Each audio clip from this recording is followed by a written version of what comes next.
औज़ुबिल्लाहि मिनश्शैतानिर्रजीम बिस्मिल्लाहिर्रहमानिर्रहीम।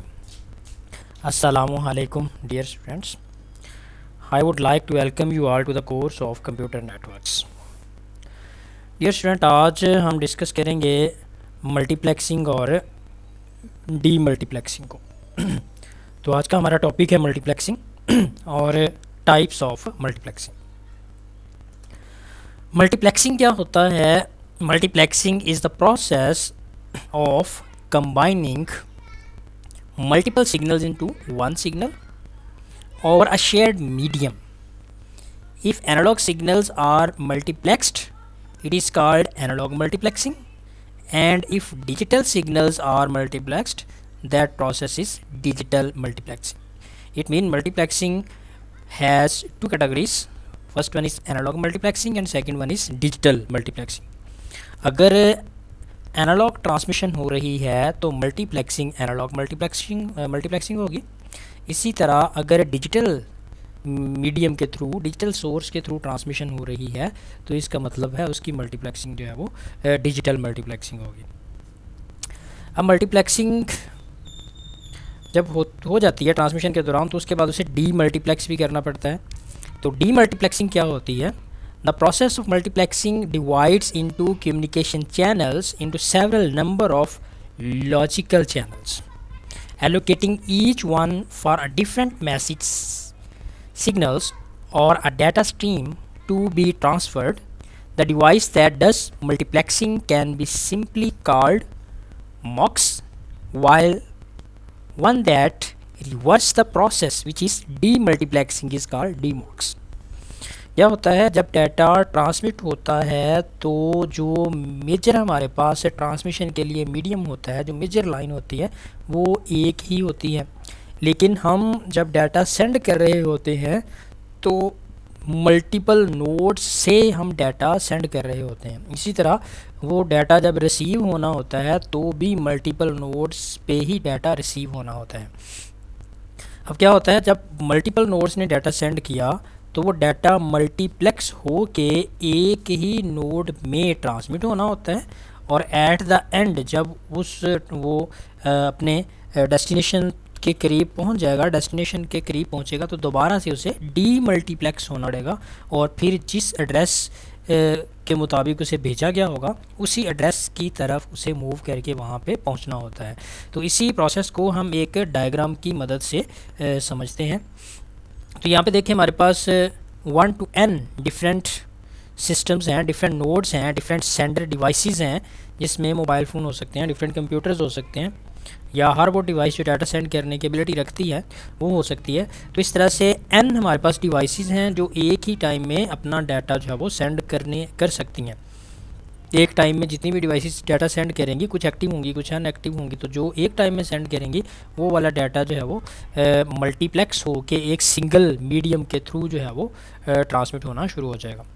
और जब वो सोर्स डेस्टिनेशन के पास पहुंचेगा तो वहाँ पे दोबारा फिर से उसने डी मल्टीप्लेक्स होना है, और n नोड्स ने n नोड्स को ही डाटा सेंड किया होगा, तो हर नोड का डाटा स्पेसिफिक एड्रेस के मुताबिक उसी नोड के पास जो है वो पहुँचेगा। तो इसी तरह डाटा को कंबाइन करके एक सोर्स में ट्रांसमिट होने के काबिल बनाने को मल्टीप्लेक्सिंग कहते हैं। और इसी तरह एट द एंड उसी सोर्स से जब डाटा ने निकलना है तो मल्टीपल सोर्स में दोबारा से बट जाना है, दोबारा से उसने डिवाइड हो जाना है, तो उसे डी मल्टीप्लेक्सिंग कहते हैं। तो डियर स्टूडेंट, आप इसकी टाइप्स की बात करते हैं। There are mainly 2 types of multiplexers, namely analog and digital. जैसे स्टार्ट में हमने देखा एनालॉग मल्टीप्लेक्सर्स होते हैं और कुछ डिजिटल मल्टीप्लेक्सर्स होते हैं। They are further divided into frequency division multiplexing, wavelength division multiplexing and time division multiplexing. इन फर्दर इनकी डिवीजन जो है वो फ्रीक्वेंसी, वेवलेंथ और टाइम डिवीजन होती है। तो इसी तरह डियर स्टूडेंट, ये एक डायग्राम है, इसमें हम देखते हैं मल्टीप्लेक्सर्स जो हैं वो 2 तरह के होते हैं। एक हो गया एनालॉग मल्टीप्लेक्सर, दूसरी हो गया डिजिटल मल्टीप्लेक्सर। अब एनालॉग की आगे अगर सब डिवीजन देखें तो फ्रीक्वेंसी डिवीजन मल्टीप्लेक्सिंग, इसी तरह वेवलेंथ डिवीजन मल्टीप्लेक्सिंग। और डिजिटल की अगर देखें तो इसमें टाइम डिवीजन मल्टीप्लेक्सिंग आ जाती है। टाइम डिवीजन मल्टीप्लेक्सिंग के बाद सिंक्रोनस टाइम डिवीजन मल्टीप्लेक्सिंग है और एसिंक्रोनस टाइम डिवीजन मल्टीप्लेक्सिंग है। अब डिजिटल में टाइम डिवीजन है, टाइम डिवीजन में सिंक्रोनस भी हो सकती है, एसिंक्रोनस भी हो सकती है। अब इन टाइप्स को हम वन बाय वन जो है वो देखते हैं। एनालॉग मल्टीप्लेक्सिंग में क्या होता है? The analog multiplexing technique involve signals which are analog in nature, ऐसे सिग्नल जो एनालॉग फॉर्म में होते हैं उसके लिए जो टेक्निक हम यूज़ करते हैं उसे एनालॉग मल्टीप्लेक्सिंग कहेंगे। The analog signals are multiplexed according to their frequency. Division multiplexing और वेवलेंथ डिवीजन मल्टीप्लेक्सिंग, तो जो एनालॉग सिग्नल्स होते हैं वो अपनी फ्रीक्वेंसी के थ्रू या वेवलेंथ के थ्रू जो है वो मल्टीप्लाई हो जाते हैं। अब फ्रीक्वेंसी डिवीजन मल्टीप्लेक्सिंग क्या होती है? In analogue multiplexing the most use technique is frequency division multiplexing, FDM. This technique uses various frequency to combine streams of data for sending them on a communication medium as a single signal. Example इसकी है a traditional television transmission which sends a number of channels through a single cable uses frequency division multiplexing. अब क्या होता है जब different node जो है वो डाटा सेंड कर रहे होते हैं, वो एक ही सोर्स से उसने पास होना होता है, तो उसमें क्या होता है वो थोड़ी जो सभी हैं उनको कंबाइन करता जाता है और उनकी फ्रीक्वेंसी को डिवाइड कर देता है।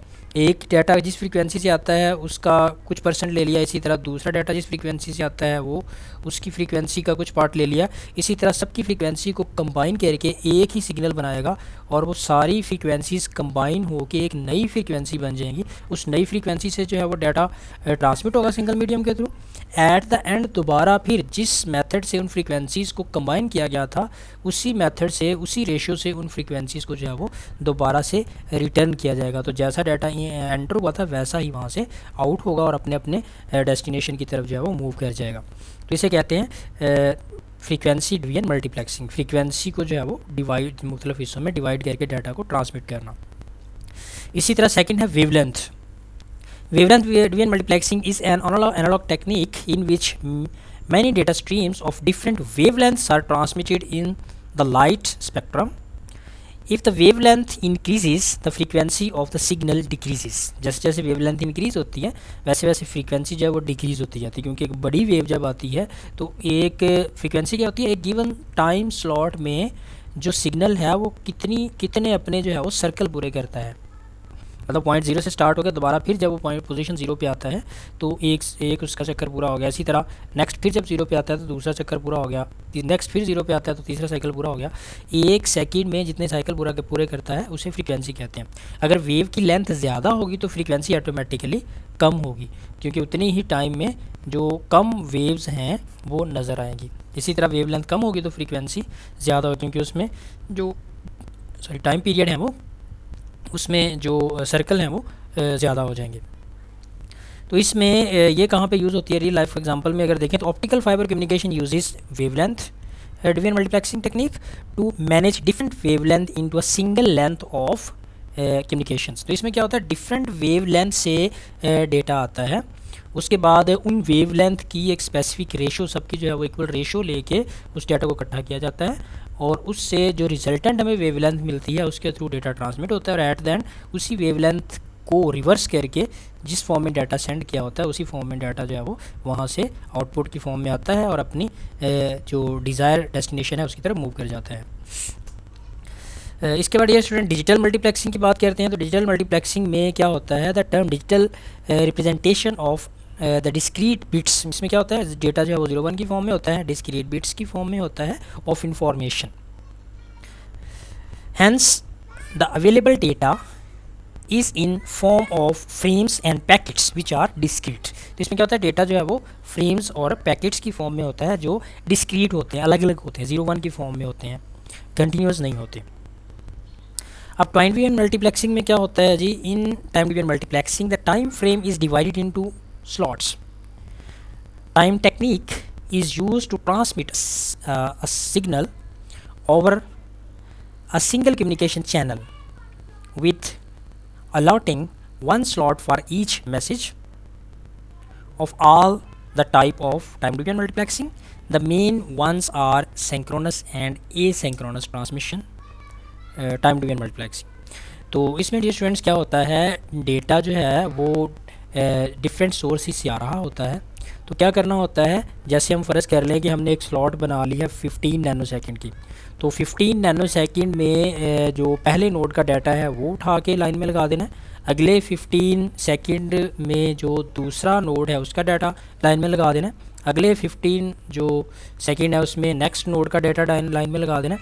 इसी तरह एक हमने टाइम की डिवीजन कर लेनी है और उतने टाइम में जितना भी डाटा आएगा उसे हमने जो हमारा मेन सोर्स है, सिंगल सोर्स है, उसमें तरतीब से लाइन वाइज जो उसे एडजस्ट करते जाना है। इसी तरह जब सारे नोड्स ख़त्म हो जाएंगे फिर दोबारा पहले नोड से शुरू करेंगे और इसी तरह थोड़ा थोड़ा टाइम सभी को देते जाना है और टाइम सब पे डिवाइड करके थोड़ा थोड़ा डाटा जो है वो रिसीव करके उसे एक लाइन में एक सिंगल मीडियम में जो है वो आगे ट्रांसमिट करते जाना होता है और एट द एंड उसी तरतीब से वो डाटा जिस सीक्वेंस से डाटा कलेक्ट करके सिंगल मीडियम में दिया गया था उसी तरतीब से जो है वो उसे डिफरेंट मीडियम में डिवाइड करते जाना होता है। अब इसमें दो जो मज़ीद इसकी टाइप्स हैं, सिंक्रोनस और एसिंक्रोनस, तो इन में देखते हैं। सिंक्रोनस में क्या होता है, डेटा को जितनी स्लॉट्स हैं उन स्लॉट्स में डिवाइड करके तो फॉरवर्ड कर देना होता है, लेकिन एसिंक्रोनस में पहले चेक किया जाता है कि जितनी स्लॉट्स हैं डेटा उन पे डिवाइड तो किया जाता है, लेकिन उनमें से अगर कोई स्लॉट वर्किंग नहीं कर रही तो उस स्लॉट के हिस्से का डाटा किसी और स्लॉट में जो है वो एडजस्ट करना होता है। तो देखते हैं dear student, synchronous time division multiplexing में क्या है। Synchronous time division multiplexing, the input is connected to the frames, connected to a frame. If there are n numbers of connections then the frame is divided into n time slots। अगर connections की तादाद 5 है तो उसे 5 slots में ही, frame को 5 slots में ही divide किया जाएगा। 1 slot is allocated for each input line, और हर एक स्लॉट जो है वो इनपुट की एक लाइन को अलाउ कर दी जाएगी। In this technique the sampling rate is common to all signals and hence same clock input is given. The multiplexer allocates the same slot to each device at all time।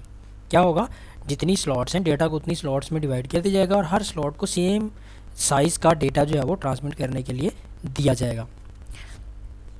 इसी तरह asynchronous में क्या होगा, asynchronous में पहले check किया जाएगा कि कोई स्लॉट जो है वो आउट ऑफ ऑर्डर तो नहीं है, अगर आउट ऑफ ऑर्डर है तो उसका डाटा किसी और स्लॉट में एडजस्ट किया जाएगा। In asynchronous transmission time division multiplexing the sampling rate is different for each of the signal and the clock signal is also not in common. इसमें common नहीं होगा। If the allotted device for a time slot transmission nothing and sits idle, अगर वो काम नहीं कर रही then that slot is allotted to another device, तो वही slot जो है वो किसी दूसरी डिवाइस को अलॉट कर दी जाएगी। अनलाइक सिंक्रोनस, जबकि सिंक्रोनस जो ट्रांसमिशन टाइम डिवीजन मल्टीप्लेक्सिंग है उसमें ऐसा नहीं होता। तो डियर स्टूडेंट, सिंक्रोनस में क्या है, डाटा को बराबर हिस्सों में डिवाइड करके हर डिवाइस को एक स्लॉट जो है वो दे देनी है ट्रांसमिशन के लिए और हर डिवाइस ने अपनी स्लॉट को यूज़ करना है। अगर उस डिवाइस ने डाटा सेंड नहीं करना तो उसकी स्लॉट खाली जाएगी, अगर वो अपना डाटा सेंड कर रही है तो उसकी स्लॉट फिल होकर जाएगी। लेकिन एसिंक्रोनस में क्या होगा, एसिंक्रोनस में जो भी डिवाइस डाटा सेंड कर रही होगी उसे स्लॉट मिलेगी, जो डाटा सेंड नहीं कर रही होगी उसकी स्लॉट जो है वो उसे मिलेगी नहीं। इस तरह कोई खाली स्लॉट नहीं जाएगी। जैसे सिंपल सी एग्जांपल ले ले, एक रोड पे जो 10 कंपनीज़ हैं उनकी 10 बसें जो हैं वो चल रही हैं और उनका फ़िक्स टाइम है, उन्होंने अपने टाइम पे उस जो स्पेसिफिक वे है उससे गुज़रना ही गुज़रना है। तो सिंक्रोनस में क्या होगा, 10 की 10 बसों ने जो है वो अपने टाइम के मुताबिक उस रोड से गुजरना है, कोई कंपनी अपना सामान उसमें रखे या ना रखे ट्रांसमिशन के लिए कोई डाटा उसमें भरे या ना भरे। एसिंक्रोनस में क्या होगा, जिस कंपनी ने अपना डाटा सेंड करना है उसी की जो बस है वो आएगी और उसमें डाटा फिल होकर वो जाएगी, जिसने डाटा सेंड नहीं करना उसकी बस ना ही आएगी और ना ही उसमें डाटा फिल होकर वो जाएगी। मतलब सिंक्रोनस में क्या है, बसें सारी की सारी जानी ही जानी है, कोई खाली जाएंगी कोई भरी हुई जाएंगी। लेकिन एसिंक्रोनस में जितनी ज़रूरत है उतनी ही जाएंगी, पहले चेक कर लिया जाएगा कितनी ज़रूरत है, उसके मुताबिक जो है वो बसेस जो है उन्हें भेजा जाएगा। तो ये एसिंक्रोनस और एसिंक्रोनस का थोड़ा सा डिफरेंस है। इसके साथ ही हम आज का जो लेक्चर है इसे ख़त्म करते हैं। तो डियर स्टूडेंट, इंशाल्लाह नेक्स्ट लेक्चर में नेक्स्ट टॉपिक के साथ मुलाकात होगी। तब तक के लिए अल्लाह हाफिज़।